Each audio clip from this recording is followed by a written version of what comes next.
Hello everyone, myself Professor G.P. Dawade from Kekiwag Institute of Engineering Education and Research, Nasik. Today we will try to learn practical on non-interacting system. We all are knowing non-interacting system is a second order system. It is having two resistances and two capacitors. Now when you see this diagram, in this diagram you can see tank 1 and this is the tank 1. You can also see Q1 and Q2. Q1 is the flow rate which is coming to tank 1. Q2 is the flow rate which is entering in the tank. R1 and R2 are resistance associated to the tank 1 and tank 2 respectively. H1 and H2 are the heights of the tank 1 and tank 2. So basically now what is non-interacting system? Non-interacting system is a system where the Q2, which is a flow rate which is coming from tank 1, first sent to atmosphere and then it goes to the tank 2. It is nothing but the non-interacting system. Means what basically whatever H2 will not be affected by any transient effect takes place in tank 1. That is nothing but non-interacting system. For this system we are going to learn the practical in detail by using our lab setup. So let's see about some dimension of this equipment in our lab set. D is a 92 meter diameter of our tank. Both the tank having same diameter 92. Q1 first flow rate, okay, 50 lph, because we are going to learn practical on step response. What we are going to do, we are going to change the flow rate. So once we provide the step response, the final flow rate will be 70. Both are having unit lph. Now let's say my first steady state level in tank 1 HI is 50. Let's say these are the sample calculations readings for sample calculation. Let's say HF1, it is a final steady state in tank 1, okay, 70 mm. Let's say HI2, it is a initial steady state in tank 2, and HF2, it is the final steady state level in tank 2. So basically this practical is very simple. We will provide first of all 50 lph flow rate. We will get two readings, one in tank 1 that is constant HI1 and HF1, right? Then we will vary the step change, we will vary the flow rate, make it 70, and then again we will get two reading, HF1 for 70 and HF2 for 70. HI1 for 50, that is 50 flow rate, and HI2 for HI1, HI2 for 50 flow rate. So these two readings for 50 and 70 lph we will get. Fine. Now talking about the observation table, if you see the observation column, it is having time in second, then H of t observed, capital H of t, that is observed, and H of t analytically. This analytical H of t we have to find out by using the formula and equation. Okay. Now suppose I will take the reading with respect to time. After a gap of 5 seconds I am noting the reading.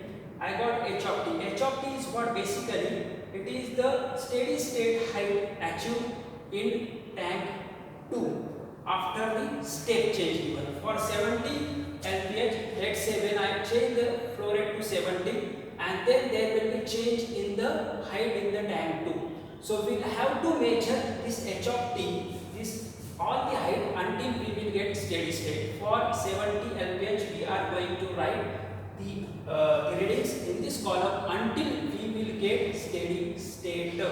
Now for just sake of understanding, I have written some readings. So for HF2 I have written 37 for 70 lph. So let's say after some time when we get some reading, the final reading will be we are having 37. Fine. Now how to get the H of observed? H observed we will get whatever height you will get with respect to certain time minus the initial height.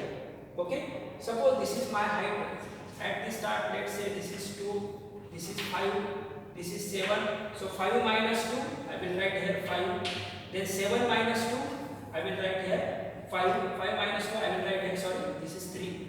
So that's how I will write the reading. Okay. So this column will get filled. And H of t analyzed, as I told you, we have to write all these using on the basis of calculation. Now we will try to learn calculation part. Fine.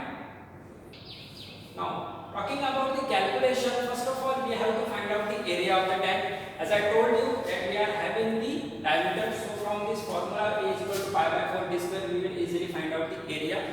This is what, this is the amplitude. It is the difference between the flow rate. As I told you, earlier flow rate was 50, then we have given step change to 70. So 70 minus 50 is going to be 20 LPH. Always remember, we have to convert all these HPL unit in terms of meter cube. Okay.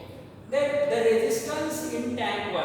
How to get the resistance in tank 1? HF1 minus HI1. So for 50, we will get HF1 and HI1. Then for 70, as I told you, HF2 and HI2. So these calculation we have to do upon Q. Then resistance in tank 2, H of 2 minus HI2 for 70 LPH upon Q. So suppose these are the sample values we have got. Then it is very important to find out time constant.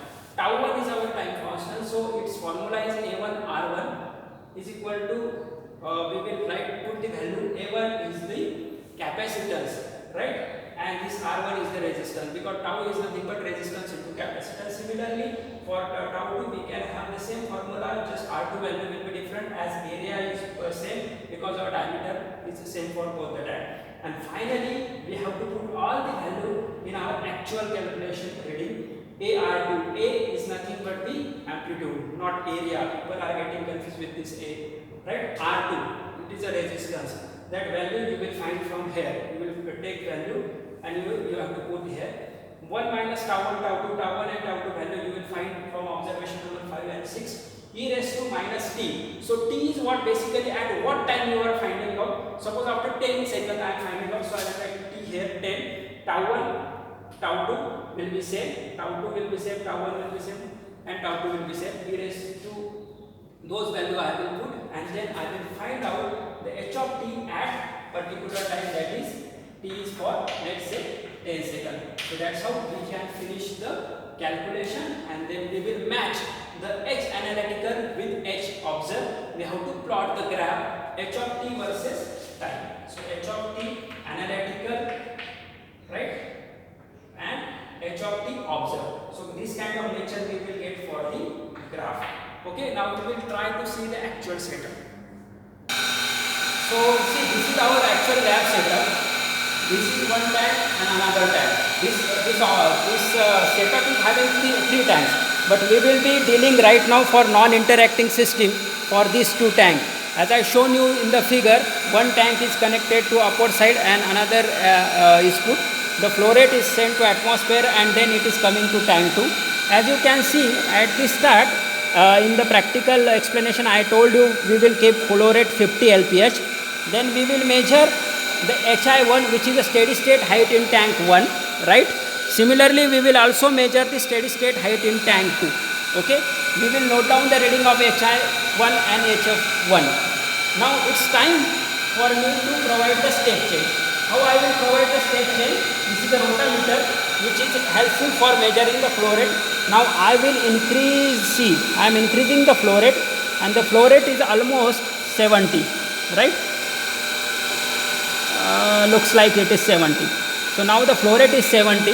So as you can see, the liquid flow rate has increased in the tank 2. Once I increase the flow rate to 70, you will have to note down the reading in tank 2 until you get steady state value. Is this understood? So this is a non-interacting system. Whatever the height in the second tank does not depend upon any transient response taking place in the tank 1. So this is about the non-interactive system. Thank you very much.